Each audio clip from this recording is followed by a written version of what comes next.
Subuh dini hari 744 Masehi di Istana Kekhilafan Islam. Pintu istana didobrak, bukan oleh musuh, bukan oleh Romawi ataupun Persia. Pendobrak itu masuk membawa pedang yang ternyata adalah sepupunya sendiri dari kalangan Bani Umayyah itu sendiri.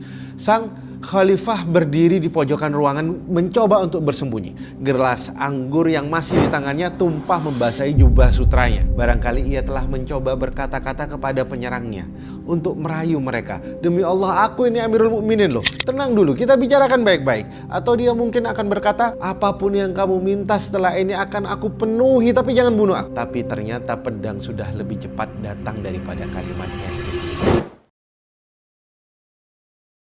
Assalamualaikum warahmatullahi wabarakatuh, rakyat jelata semuanya. Terima kasih udah klik video ini. Izinkan kami menceritakan kisah seorang khalifah yang dibunuh bukan oleh tentara Romawi, bukan oleh tentara salib, bukan oleh musuh dari luar. Ia dibunuh oleh keluarganya sendiri karena sebuah dosa. Dosa yang ia tampakkan tanpa malu-malu di hadapan istananya sendiri. Dosa yang memamerkan perzinahan, tapi yang lebih ironi lagi, perzinahan itu bukan dengan lawan jenisnya. Sebab khalifah ini lebih suka beristirahat dengan laki-laki gemulai ketimbang dengan istrinya sendiri. Astagfirullahaladzim. Bayangkan sebuah istana di tengah gurun Palestina, Khirbat al-Mafjar, yang sampai hari ini reruntuhannya masih berdiri, masih ada. Bisa kalian googling, cari di Google Maps. Masih bisa dikunjungi sebagai situs arkeologi. Ibu kota kekhilafan atau Damaskus jaraknya jauh dari sana. Istana itu adalah tempat pelarian dari khalifah yang akan kita ceritakan nanti.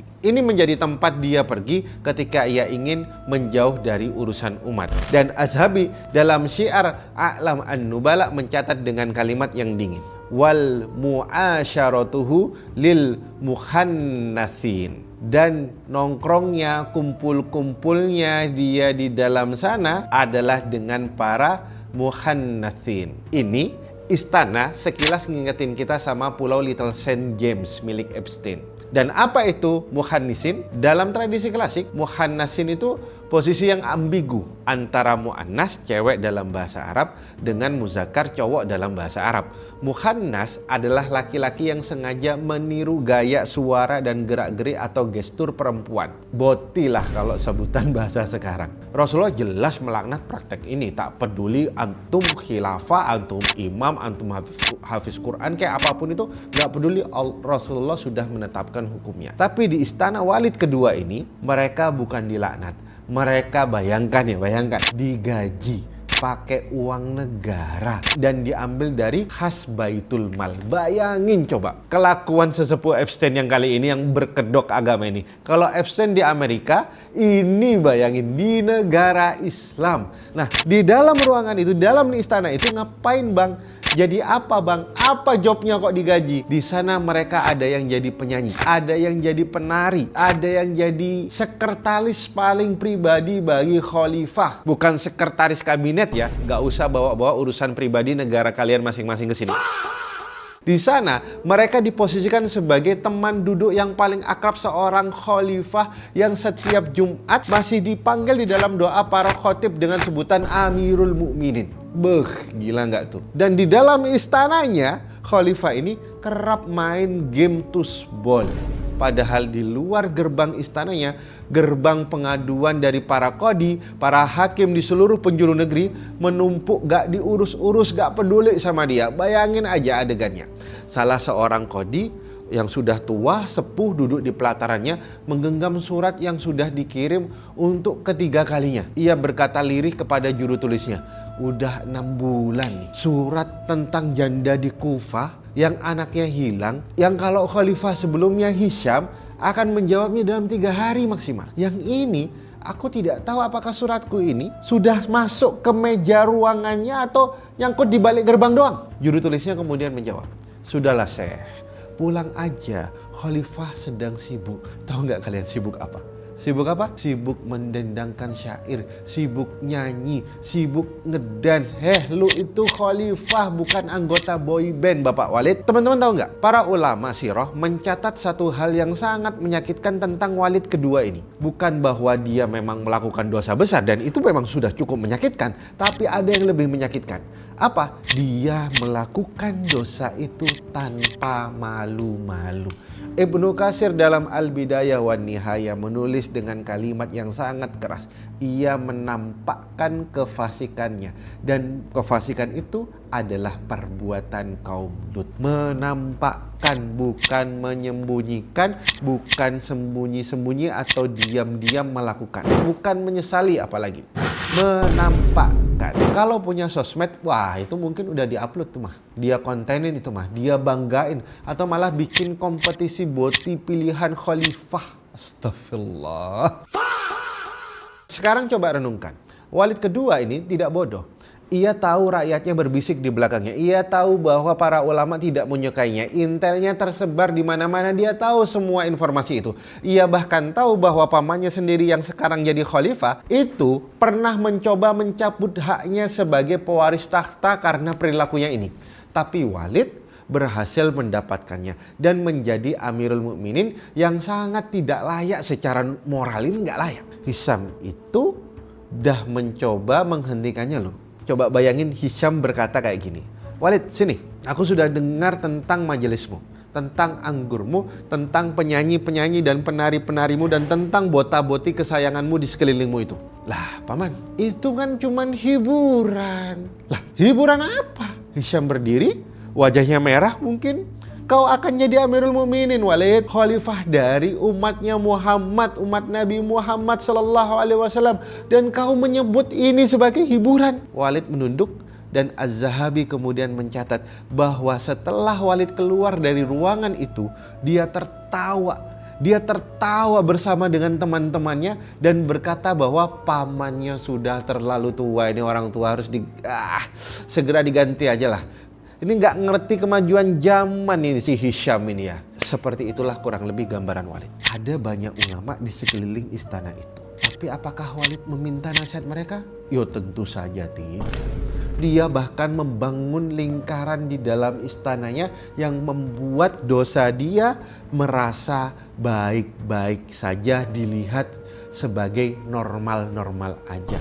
Yang ia tempatkan di sisinya bukan ulama-ulama yang suka memberikan nasihat secara lurus, atau panglima yang senantiasa mengingatkan dia, atau polisi yang bisa mengkritisi dia secara fair dan objektif, melainkan penyair-penyair pemuji, penyanyi-penyanyi pencela kawan, kemudian penjilat-penjilat yang senantiasa memberikan validasi terhadap dosa atasannya, dan mukhannatsin yang menghibur. Dan juga kalaupun ada orang-orang profesional yang ahli, mereka itu lebih takut kehilangan jabatannya daripada takut pada dosa. Yang kalau ada seorang ulama datang berani mencoba menegur, ulama itu akan dituding dengan tuduhan macam-macam. Irilah, dengkilah, fitnahlah, caperlah, dan lain-lainnya. Lalu dia bisa diusir. Sistem yang harusnya hanya diperuntukkan untuk Allah dan Rasulnya, kini diperuntukkan untuk hawa nafsunya. Sefatal itu teman-teman jika kepemimpinan jatuh di tangan yang salah. Di tahun 735 Masehi, Walid masih putra mahkota. Kita flashback mundur dulu ya.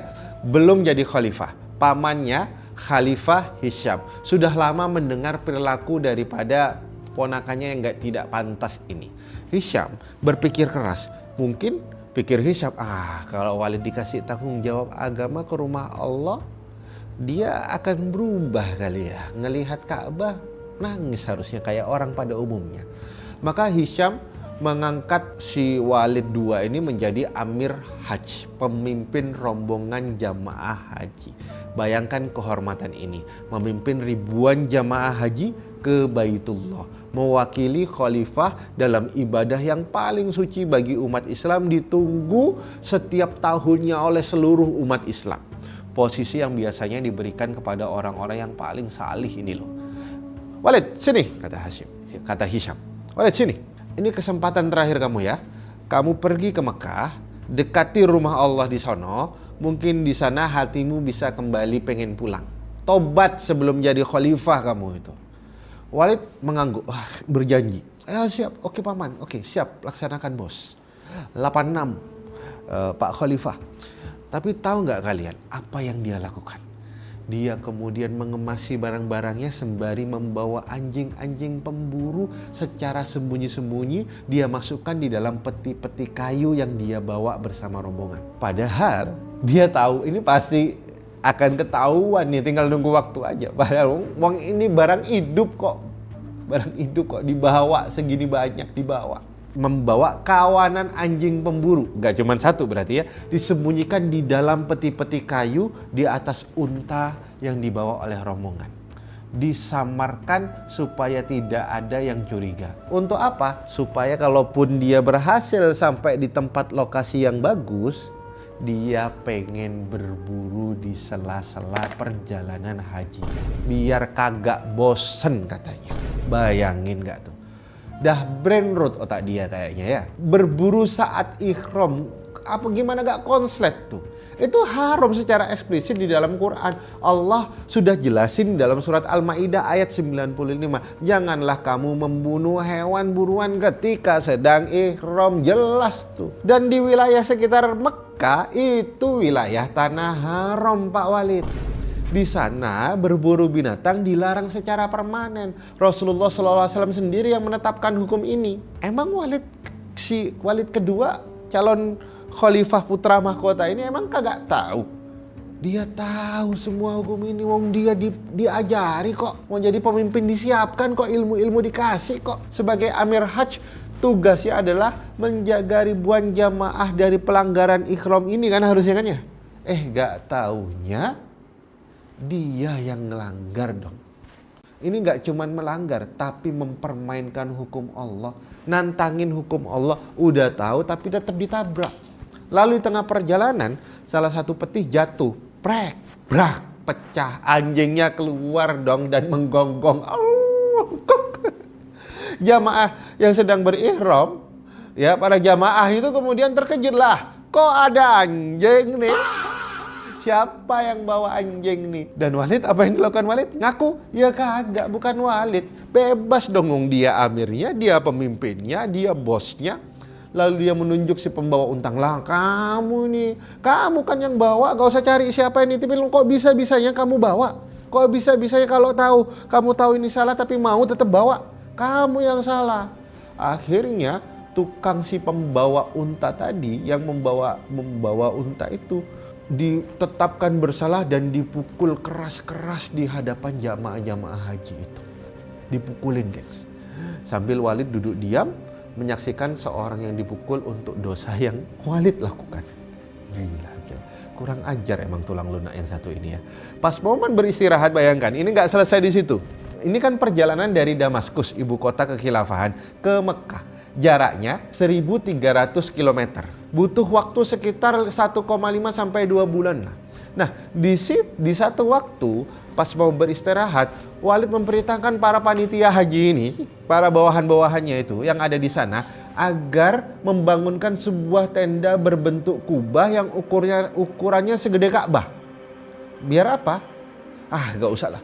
Gak usah banyak tanya. Udah, lakuin aja. Kira-kira gitu mungkin perintahnya. Para tukang akhirnya bekerja siang dan malam. Tenda itu mewah dihiasi kain sutra dari Damaskus, bantal-bantal tebal dari Persia, karpet dari Konstantinopel, semua dibeli, semua disiapkan untuk kalau ini didirikan ditaruh di dalamnya. Ketika ditanya udah selesai, sebenarnya buat apa sih Walid ini semua? Tahu nggak jawaban si Walid nih? Jawaban si Walid kurang ajar nih si Walid ini. Tukang akhirnya bekerja siang dan malam. Tenda itu mewah dihiasi kain sutra dari Damaskus, bantal-bantal tebal dari Persia, karpet dari Konstantinopel, semua dibeli, semua disiapkan untuk kalau ini didirikan ditaruh di dalamnya.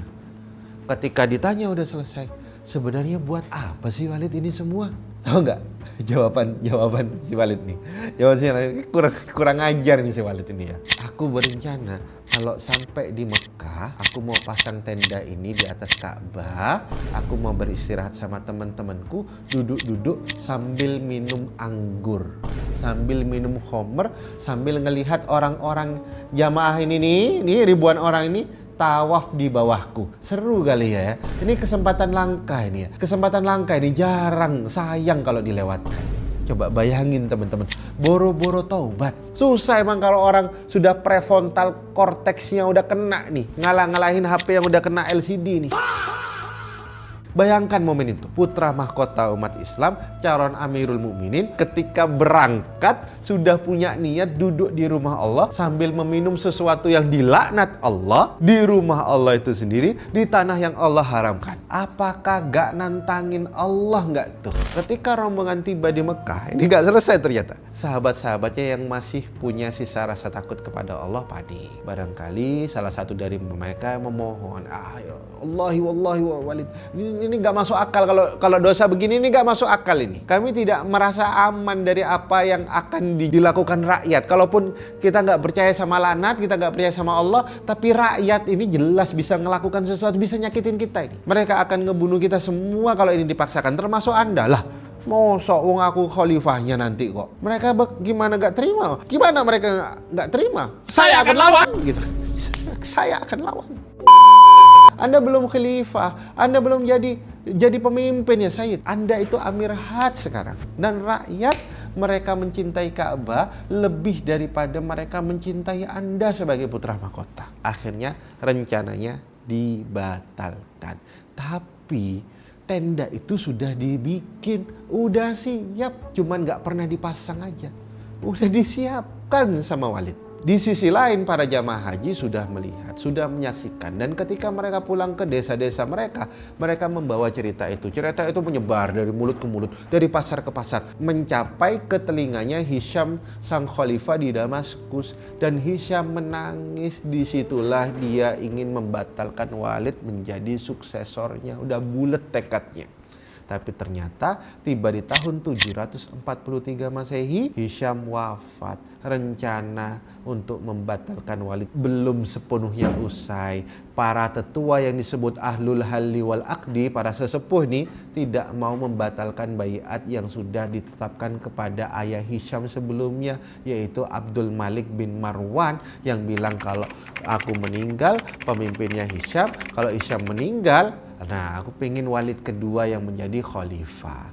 Walid kedua ternyata resmi menjadi Amirul Mukminin setelahnya. Di Irak, kita lompat ke Irak sedikit, ada seorang gubernur senior yang bernama Khalid Al-Qasri. Khalid ini adalah seorang yang bertahun-tahun sebelumnya pernah membela Walid di hadapan Hisham yang ingin menggantikan Walid sebagai suksesornya. Ketika Hisham berusaha mencabut hak Walid sebagai pewaris takhta, Khalid ini berjuang mati-matian memberikan argumentasi supaya banyak orang, para sesepuh itu lebih condong kepada apa yang diargumentasikan oleh si Khalid ini. Dengan kata lain, kalau bukan karena Khalid Al-Qasri, ya kemungkinan besar Walid ini tidak akan pernah menjadi khalifah. Khalid adalah pelindungnya Walid, pendukungnya, pembelanya. Lalu apa yang Walid lakukan ketika Walid jadi khalifah? Kebayang nggak? Kebayang. Apa? Oh biasanya bagi-bagi kue, naik jabatan, dapat fasilitas. Enggak, Walid beda teman-teman. Apa yang dilakukan Walid kedua ini? Walid menjual Khalid pembela setianya. Ya kalian nggak salah dengar, dijual. Gubernur senior dijual, pelindungnya sendiri dijual kepada musuh besarnya Khalid, seorang bernama Yusuf bin Umar,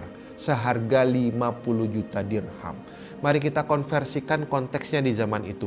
50 juta dirham itu adalah harga yang bisa menggaji 10.000 prajurit selama 1 tahun penuh. 10.000 dalam 1 tahun teman-teman.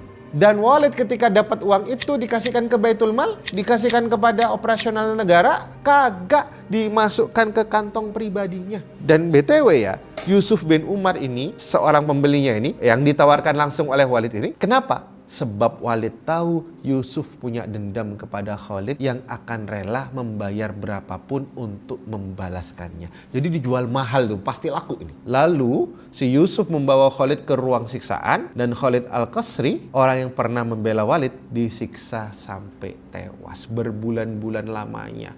Ada 2 sesi penyiksaan. Sesi pertamanya aja udah 18 bulan. Lalu sesi kedua gak lama dia pun wafat. Seluruh harta Khalid diambil oleh Yusuf. Yusuf bukannya dihukum, dia malah dijadikan gubernur untuk menggantikan Khalid oleh Walid. Coba.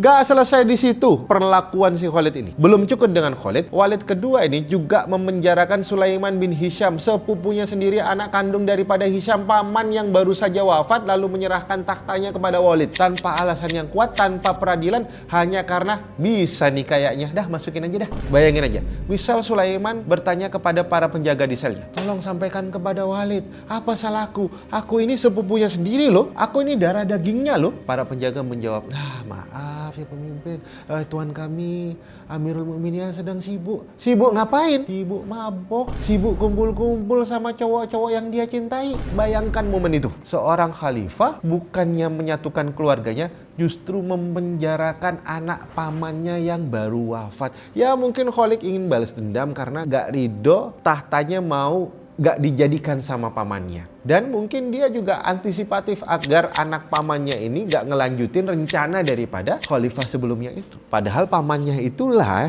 yang membesarkan si Walid, yang dulu berusaha mendidiknya, mengajarkan ilmu-ilmu tentang kepemimpinan, politik, ilmu umum dan agama kepada si Walid, yang mendoakan agar dia bertobat, yang menangis ketika mendengarkan kabar tenda di atas Ka'bah. Bayangkan kalau Hisham masih hidup dan melihat anaknya dipenjara oleh keponakan yang dia besarkan sendiri. Inilah yang oleh para sejarawan disebut sebagai titik balik politik. Setelah penyiksaan Khalid Al-Qasri dan memenjarakan Sulaiman bin Hisham, keluarga Bani Umayyah sendiri mulailah berbisik-bisik. Ide kudeta mulai muncul. Walid II bukan lagi musuh dari rakyatnya saja. Sekarang dia menjadi musuh dari keluarganya sendiri, keluarga kerajaan. Tapi ternyata Walid tidak berubah juga. Makin kuat alasannya nanti ini. Apa yang dilakukan? Ada sebuah adegan yang paling berat untuk diceritakan. Diriwayatkan dalam Bidayah wan Nihayah yang ditulis oleh Ibnu Katsir. Dan juga ditulis oleh di dalam Tarikh At-Tabari. Di suatu hari, si Walid ini melakukan tafa'ul, yaitu meminta petunjuk kepada Allah dengan cara membuka mushaf secara acak. Dia buka secara acak. Dia membuka, lalu matanya jatuh kepada sebuah ayat. Mungkin sebagian kita sering melakukan itu, ngacak, baca, ternyata kok relate. Nah, ini sudah jadi tradisi ternyata sejak dulu. Walid melakukan itu. Dan dia kemudian mendapatkan satu ayat, wa istaftahu wa khabba kullu jabbarin anid. Dan mereka memohon kemenangan, tapi binasalah setiap orang sombong dan keras kepala itu. Dapat surat Ibrahim ayat ke-15. Kalimat itu mengenai dia. Persis, presisi. Dia tersinggung dong. Namanya juga Walid. Gak terima, wah kurang ajar nih kitab nih. Berani ya Allah sama gue. Kalau itu manusia normal, apa yang kalian akan lakukan? Tunduk, menangis, merinding, istighfar. Mungkin sujud, mungkin mohon ampun. Tapi ini Walid kedua. Apa yang dia lakukan? Dia lempar mushafnya ke lantai. Lalu dia ambil busur dan anak panah. Lalu memanah mushaf itu. Cak, sampai kertasnya itu robek-robek teman-teman. Sambil kemudian dia membacakan syair yang dia karang sendiri di tempat itu juga.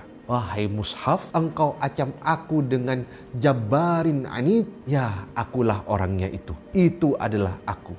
Maka kalau kau bertemu Tuhanmu nanti di hari kiamat, dia berbicara dengan mushaf itu ya, yang sudah dipanah. Kalau ketemu sama Tuhanmu nanti, ya, kita ketemu, katakan sama Tuhanmu, Walid yang pernah merobekku di dunia dulu. Gila.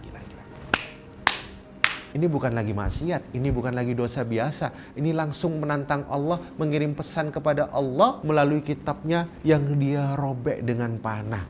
Malah nantang, bukan dapat hidayah, men. Astagfirullah, la haula wala quwata illa billah. 5 adegan itu hanya gue pilih di konten ini, dipilih-pilih supaya gak kebanyakan. Selain itu ada apa aja? Dia berenang di kolam yang diisi khamr. sambil diminum rame-rame sampai habis, diisi lagi, diminum lagi. Terus begitu. Selain itu dia juga pernah menyuruh budak perempuan memimpin sholat berjamaah gantiin dia. Sambil dia lihat orang sholat itu dipimpin imam perempuan, sambil mabok dia. Terus apa lagi? Dia pernah membayar penyair-penyair yang memuji menyanjung-nyanjung nama dia dengan 30.000 dirham per hari. Lebih dari gaji 50 prajurit selama setahun.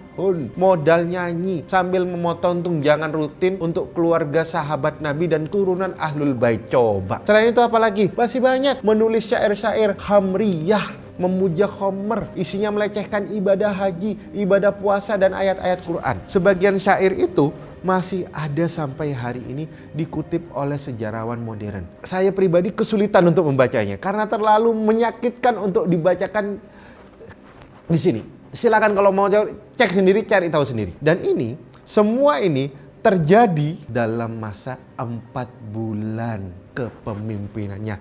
4 bulan, bayangkan. Kalau dia memerintah 10 tahun, 20 tahun, gak kebayang tuh kayak mana itu. Kayak pamannya aja 20 tahun, gak kebayang. Apalagi yang akan dia lakukan ini. Ada ide baru apa lagi nih? Mungkin Allah sudah nurunin laknat mungkin.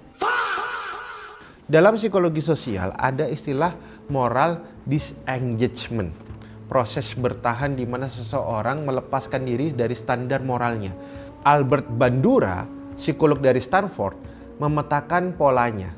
Sementara Ibnul Qayyim Al-Jauziyah 700 tahun sebelum Bandura sudah menulisnya dalam Al-Jawab Al-Kafi. Serupa dengan yang diutarakan oleh Bandura. Awal kemaksiatan atau moral disengagement yang besar itu selalu dimulai dari meremehkan kemaksiatan yang kecil. Satu kalimat itu kalau kita uraikan untuk zaman ini dengan melihat pola kasus yang ada, kasus yang viral, bisa kita munculkan menjadi 4 tahap. Pola yang selalu sama ada 4 tahap. Pola yang pertama, ia berhenti mendengarkan kritik. Kedua, dia mulai mengelilingi diri dia dengan para pengagum yang sesuai sefrekuensi dengan dia, yang menganggap maksiat itu biasa, bahkan memuja maksiat itu. Para sosiolog menyebut ini sebagai pola echo chamber, ruang gema, di mana yang terdengar hanyalah suara dia sendiri yang dia harapkan. Lalu terpantul-pantul semakin menguatkan keyakinannya. Ketiga, dia mulai merasa karena sudah hafal Quran, sudah haji 7 kali, misalkan sudah punya santri ribuan, sudah tinggi jabatan keagamaannya, dipandang, dianggap soleh. Ia mulai merasa aturan untuk orang biasa tidak lagi sepenuhnya berlaku bagi dia yang sudah berada di level yang berbeda. Dalam fikih ini namanya ujub, penyakit hati yang oleh Imam Al-Ghazali dalam Ihya Ulumuddin disebut sebagai pintu masuk seluruh kebinasaan. Dan yang keempat, yang terakhir, yang paling berbahaya, dia mulai memandang remeh dosa, baik dosa kecil melambat laun kepada dosa besar. Rasulullah menyebutkan dosa yang diremehkan ini dengan istilah muhaqqarat az-zunub dalam riwayat Ahmad. Dosa yang dianggap remeh. Dari kecil, kemudian besar, lama-lama juga dicari pembenarannya, dicari logikanya, cari nama-nama indah untuk pembenarannya sebagai tamengnya. Walid 2, tidak bangun di satu pagi langsung minum khamr, blek, kagak. Dah gue naik ke atas Ka'bah, mabok, kagak. Ide itu gak tiba-tiba muncul, men. Dia memulai dari satu circle yang seharusnya dia tinggalkan. Dia mulai dari satu gelas anggur yang seharusnya dia tidak teguk. Dia mulai dari satu subuh yang seharusnya dia jaga. Dan dari titik kecil itu tumbuhlah kirbat al-mafjar yang dia salah gunakan untuk kemaksiatan layaknya Pulau Epstein. Tumbuh di lingkaran muhannasin, tumbuh niatan meminum khamr di atas Ka'bah, tumbuh kemudian kebencian kepada seluruh umat yang beragama sampai April 744. Keluarganya sendiri yang mencabut nyawanya. 14 bulan itu sudah dianggap terlalu lama. Bandingkan dengan pamannya Hisham yang membangun selama 19 tahun kekhilafahannya. Dan 6 tahun setelah Walid dibunuh, Bani Umayyah runtuh total. 19 tahun membangun, 14 bulan menghancurkan, 6 tahun untuk rata dengan tanah.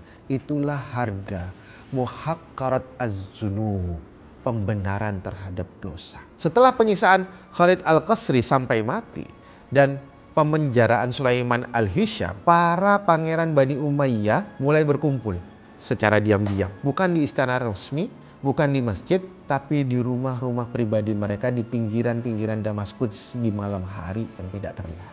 Sosok yang akhirnya muncul memimpin untuk melakukan pemberontakan adalah Yazid bin Walid, sepupu Walid itu sendiri. Yazid ini berbeda jauh dengan Walid, jauh banget. Dia dikenal salih, sederhana, tidak minum khamr, sering sholat malam. Dan yang paling penting, dia berani bicara terbuka mengkritik perilaku Walid sejak awal. Dia pemegang prinsip amar ma'ruf nahi mungkar. Ini terjadi karena ada 5 pemicu. Pemicu yang pertama, hilangnya legitimasi agama. Setelah peristiwa Walid memanah mushaf menyebar ke seluruh kekhilafahan, beberapa masjid mulai tidak menyebut nama Walid di khutbah-khutbah mereka. Para ulama Damaskus berkata, demi Allah kalau umat masih sholat di belakang dia, kita sebagai ulama akan bertanggung jawab dan kita tidak boleh diam. Saya adalah orang. Itu sinyal pertama yang dimengerti oleh setiap politikus zaman itu. Yang kedua, hilangnya loyalitas keluarga. Setelah Walid menjual Khalid Al-Qasri dan memenjarakan Sulaiman bin Hisham, para sepupunya, paman dan saudaranya dari Bani Umayyah mulai berbisik kalau dia tega terhadap Khalid yang membelanya dan kepada Sulaiman yang sedarah dengannya, apa yang akan dia lakukan kepada kita suatu hari nanti? Dan dari ketakutan itulah akhirnya menjadi kesepakatan. Yang ketiga, hilangnya dukungan dari suku. Bani Umayyah dulu itu kuat karena keseimbangan 2 suku besar, Qais dan Yaman. Walid II merusak keseimbangan itu. Dia berpihak total kepada Qais. Yusuf bin Umar, pembeli Khalid, itu orang Qais. Khalid yang dijual itu orang Yaman. Suku Yaman murka karena perilaku daripada Walid. Sehingga ketika pemberontakan terjadi, mereka bergabung. Dan suku Qais gak ada urgensi yang menghalangi itu. Akhirnya terjadilah apa yang seharusnya terjadi. Keempat, hilangnya dukungan militer. Kenapa kok bisa hilangnya dukungan militer? Karena tentara Bani Umayyah dongkol mendengar cerita rakyat tentang Walid. Mereka melihat gaji para penyair pemujinya 50 kali lipat daripada gaji mereka sendiri dalam 1 tahun. Mereka yang mempertaruhkan nyawa demi negara. Mereka yang kemudian mulai mempertanyakan eksistensinya. Untuk apa aku berperang mempertaruhkan nyawa menjaga perbatasan supaya khalifah bisa beli anggur lagi? Yang kelima, yang terakhir, muncul kepemimpinan alternatif. Yazid bin Walid menjadi wajah yang bisa dipercaya. Baiat mulai muncul, permintaan mulai mengemuka. Bukan ambisius dia ini, bukan haus kuasa. Dia salih dan dia terpaksa bangkit gara-gara saudaranya sepupunya sudah terlalu maksiat. Dan keputusan itu pun diambil. Pasukan Yazid bergerak menuju Al-Bakhra, benteng kecil dekat Palmyra, tempat Walid bersembunyi pada saat itu. Para pengawal Walid yang dulu ribuan sekarang tinggal segelintir. Para penyair pemujanya entah kemana. Kalaupun ada ya emang mereka bisa apa? Bisa menghibur para pemberontak? Kagak. Lucunya di akhir hidupnya Walid ada versi yang berbeda dari opening yang saya sebutkan. Kalau tadi ada riwayat menyatakan dia megang anggur ketika di akhir hidupnya, ini ada riwayat yang menceritakan bahwasannya dari Tarikh At-Tabari, dia itu di akhirnya meminta pengawalnya, ambilkan aku mushaf dong. Pelayan itu terkejut, mushaf? Anda kan tahu sendirilah. Dah pokoknya ambilkan aja. Mushaf itu dibuka, di pangkuannya Walid membaca, diam. Mungkin di detik-detik terakhir hidupnya, entah karena takut, entah karena penyesalan, entah karena ingin terlihat saleh, mati keren di mata sejarah, dan berusaha menggenggam kitabnya yang dulu pernah dia panah. Tapi pintu istana sudah didobrak.